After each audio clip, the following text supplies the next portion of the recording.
Subscribe कीजिए गुरु ज्ञान channel को और बेल आइकन दबाइए लेटेस्ट वीडियो सबसे पहले देखने के लिए।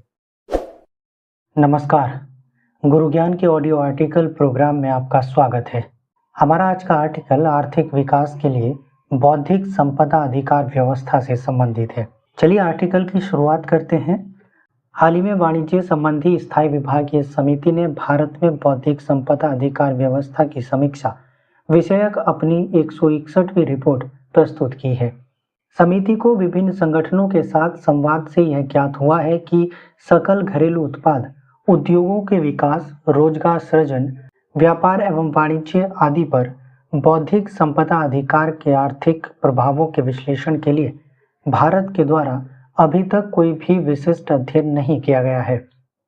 समिति ने अपनी रिपोर्ट में कई स्थानों पर भारतीय व्यवस्था की तुलना अन्य विदेशी क्षेत्राधिकारों से करते हुए कहा कि इस रिपोर्ट के तहत भारत के लिए अमेरिका या पूर्वीय संघ की नीतियों का अनुकरण करने की आवश्यकता को भी रेखांकित किया है। इस संदर्भ में अर्थव्यवस्था पर बौद्धिक संपदा अधिकार पारितंत्र के प्रभाव को समझने के लिए आईपीआर व्यवस्था का अध्ययन किया जाना अत्यंत महत्वपूर्ण है। आईपीआर यानी इंटेलेक्चुअल प्रॉपर्टी राइट के अध्ययन की आवश्यकता को देखते हैं। अर्थव्यवस्था में बौद्धिक संपदा अधिकार के योगदान को जानने के लिए अधिकांश देश इस बात का अध्ययन करते हैं कि बौद्धिक संपदा अधिकार उनकी अर्थव्यवस्था में कितना योगदान देता है। इसके अलावा विभिन्न देश इस बात का भी अध्ययन करते हैं कि जब गैर लचीले यानी इनफ्लेक्सिबल बौद्धिक संपदा अधिकार स्वास्थ्य सेवा एक पहुंच को प्रभावित करते हैं तो इससे देश को कितना नुकसान होता है। अत्यधिक स्वास्थ्य देखभाल व्यय भारत में आईपीआर अध्ययन विशेष रूप से महत्वपूर्ण है, जहां स्वास्थ्य देखभाल व्यय में लगातार वृद्धि हो रही है और कुछ दवाओं की कीमत आम लोगों की पहुंच से बाहर होती जा रही है। अर्थव्यवस्था में आईपीआर का महत्वपूर्ण योगदान। आर्थिक सहयोग एवं विकास संगठन यानी ओईसीडी द्वारा विकासशील देशों में आईपीआर के सुदृढ़ीकरण के लिए नीति पूरक 2010 यानी policy complements to the strengthening of IPR in developing countries 2010 शीर्षक से जारी एक अध्ययन के मुताबिक ट्रेडमार्क संरक्षण में 1% की वृद्धि से प्रत्यक्ष विदेशी निवेश में 3.8% की वृद्धि होती है। पेटेंट संरक्षण में 1% सुधार से विदेशी प्रत्यक्ष निवेश में 2.8% की वृद्धि होती है और कॉपीराइट संरक्षण में 1% सुधार से विदेशी प्रत्यक्ष निवेश में 6.8% की वृद्धि होती है। विदेशी मुद्रा को प्रोत्साहन माना जाता है कि भारत में आईपीआर व्यवस्था को मजबूत करने से विदेशी मुद्रा प्रवाह को प्रोत्साहन मिलेगा, जो आर्थिक विकास को बढ़ाने और देश में उत्पादकता तथा रोजगार के अवसर पैदा करने में मददगार होगा। आइए जानते हैं भारत में आईपीआर से संबंधित समस्याओं को। पेटेंट की कम संख्या। वर्ष 2019 में भारत में केवल 24,936 पेटेंट प्रदान किए गए, जो कि अमेरिका और चीन में क्रमशः 3,54,430 और 4,52,804 पेटेंट्स की तुलना में काफी कम है। इसके साथ ही भारत में पेटेंट की संख्या में वृद्धि की दर भी अमेरिका और चीन की तुलना में अधिक संतोषप्रद या प्रभावशाली नहीं रही है। जालसाजी और पायरेसी सहित अन्य बौद्धिक संपदा संबंधी अपराध आईपीआर के लिए बढ़ते खतरों में शामिल हैं, जिन्हें उपयुक्त उपायों के माध्यम से विनियमित और कुशलता से नियंत्रित किया जा सकता है। डेटा अनियता यानी डेटा एक्सक्लूसिविटी। विदेशी निवेशक और बहुराष्ट्रीय कंपनियां प्रायः यह आरोप लगाती हैं कि भारतीय कानून दवा या कृषि रासायनिक उत्पादों के व्यावसायिक अनुमोदन के लिए आवेदन करते समय सरकार को प्रस्तुत किए गए परीक्षण डेटा के अनुचित उपयोग से उन्हें संरक्षण प्रदान नहीं करते हैं। इसके लिए एक विशिष्ट डेटा अनन्यता कानून यानी डेटा एक्सक्लूसिविटी लॉ की मांग की जा रही है। बौद्धिक संपदा अधिकारों के कथित उल्लंघन के लिए भारत संयुक्त राज्य व्यापार प्रतिनिधि यानी यूएसटीआर की प्राथमिकता निगरानी सूची यानी प्रायोरिटी वॉच लिस्ट में बना हुआ है।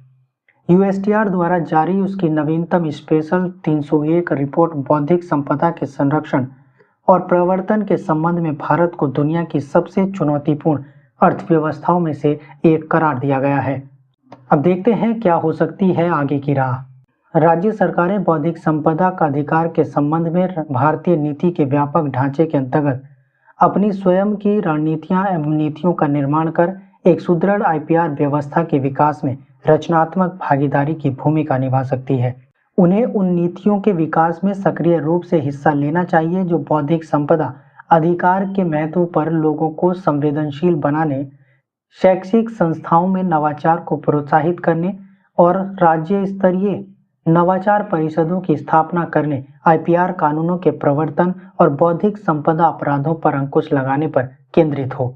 नागरिक समाज के सदस्यों के सुझावों को शामिल करना भी महत्वपूर्ण है, क्योंकि वे भारत के विकास में एक प्रमुख योगदान करता रहे हैं। गैर सरकारी संगठनों को प्रोत्साहित करना, शिल्पकारों एवं कारीगरों से संबद्ध और पहाड़ी तथा आदिवासी क्षेत्रों में सक्रिय गैर सरकारी संगठनों को लक्षित समूहों तक आईपीआर के संबंध में जागरूकता के प्रसार के लिए संलग्न किया जा सकता है। इसके साथ ही आईपीआर को बढ़ावा देने के लिए आवश्यक टूल किट प्रदान किए जा सकते हैं, जिनका उपयोग प्रशिक्षण में किया जा सकता है। एमएसएमईज, छोटे व्यवसायियों और व्यापारियों के बीच जागरूकता बढ़ाने पर ध्यान देने के साथ देश के टियर 1, टियर 2 और दूरदराज के क्षेत्रों में पीआईआर सुविधा केंद्र स्थापित किए जाने चाहिए। वैज्ञानिक प्रवृत्ति को बढ़ावा देना, वाणिज्य विभाग द्वारा एमएसएमईज, छोटे व्यापारियों और स्थानीय कारीगरों के लिए आयोजित प्रशिक्षण कार्यक्रमों और कार्यशालाओं के दौरान प्रतिभागियों को उनके उत्पादों में नवीनता या असाधारणता की पहचान करने और आईपीआर के रूप में इन नवीनताओं के संरक्षण के बारे में जागरूक किया जाना चाहिए। आईपीआर नीति की समीक्षा, नवाचार एवं अनुसंधान के क्षेत्रों में नए और उभरते रुझानों के मद्देनजर मौजूदा नीति का पुनर्मूल्यांकन किया जाना बेहद महत्वपूर्ण है, जिसके लिए एक सुदृढ़ तंत्र की आवश्यकता है ताकि आईपीआर के रूप में उनका संरक्षण किया जा सके। इसके अतिरिक्त वर्तमान विश्व में आर्टिफिशियल इंटेलिजेंस यानी एआई और मशीन लर्निंग जैसी अत्याधुनिक प्रौद्योगिकियों की प्रासंगिकता और उपयोगिता का भी लाभ लिया जा सकता है। एआई और एआई संबंधी आविष्कारों तथा समाधानों की आईपीआर के रूप में सुरक्षा के लिए अधिकारों की एक अलग श्रेणी का निर्माण किया जाना चाहिए। अगर इसके निष्कर्ष को देखें तो भारत जैसे विकासशील देशों के लिए आर्थिक विकास को कल्याणकारी मुद्दों के साथ संतुलित करना काफी महत्वपूर्ण है। एक कुशल एवं न्यायसंगत बौद्धिक संपदा प्रणाली सभी देशों को आर्थिक विकास और सामाजिक एवं सांस्कृतिक कल्याण के लिए एक उत्प्रेरक के रूप में बौद्धिक संपदा की क्षमता का अनुभव कराने में मदद कर सकती है। सब्सक्राइब कीजिए गुरु ज्ञान चैनल को और बेल आइकन दबाइए लेटेस्ट वीडियो सबसे पहले देखने के लिए।